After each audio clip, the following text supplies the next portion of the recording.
धेमाजी से कछाड़ तक बाढ़ का कहर, लाखों लोग प्रभावित। नमस्कार दोस्तों, मैं हूं तान्या सिंह और आप देख रहे हैं खबरनामा विद तान्या।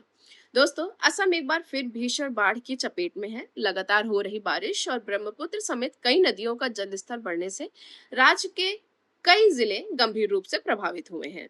धेमाजी, लखीमपुर, गोलाघाट, जोरहाट, शिवसागर, डिब्रूगढ़ जैसे कई जिलों में बाढ़ का असर देखा जा रहा है। कई गांवों का संपर्क टूट चुका है और हजारों परिवारों को सुरक्षित स्थान पर पहुंचाया गया है। दोस्तों, जब किसी परिवार का घर पानी में डूब जाता है तो सिर्फ मकान नहीं, बल्कि वर्षों की मेहनत भी बह जाती है। कई इलाकों में खेत पूरी तरह जलमग्न हैं, धान और दूसरी फसलें खराब हो चुकी हैं। छोटे दुकानदारों और दैनिक मजदूरी करने वाले लोगों के सामने रोजगार का संकट भी खड़ा हो गया है।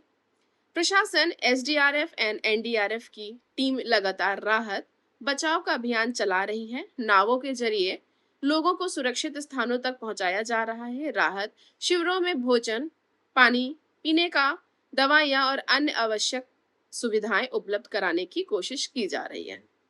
बाढ़ का असर सिर्फ इंसानों तक नहीं सीमित है। विश्व प्रसिद्ध काजीरंगा राष्ट्रीय उद्यान के आसपास भी बाढ़ का प्रभाव देखा जा रहा है।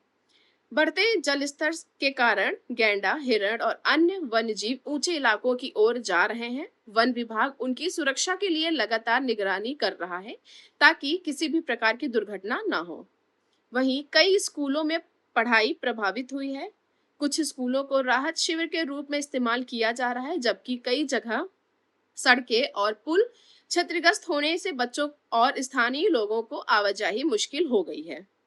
सरकार ने प्रभावित परिवारों तक राहत पहुंचाने के निर्देश दिए हैं और नुकसान का आकलन भी किया जा रहा है। स्पेशलिस्ट का मानना है कि हर साल आने वाली बाढ़ से निपटने के लिए केवल राहत कार्य काफी नहीं है। मजबूत तटबंध, बेहतर ड्रेनेज सिस्टम, प्रबंधन और समय पर चेतावनी प्रणाली जैसे स्थायी उपायों पर तेजी से काम करने की जरूरत है।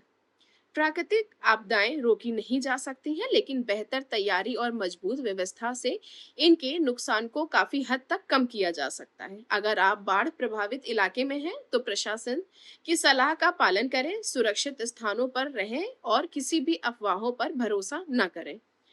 अब आप हमें बताइए, क्या आपको लगता है कि असम में हर साल आने वाली बाढ़ के लिए एक स्थायी राष्ट्रीय योजना बनाई जानी चाहिए?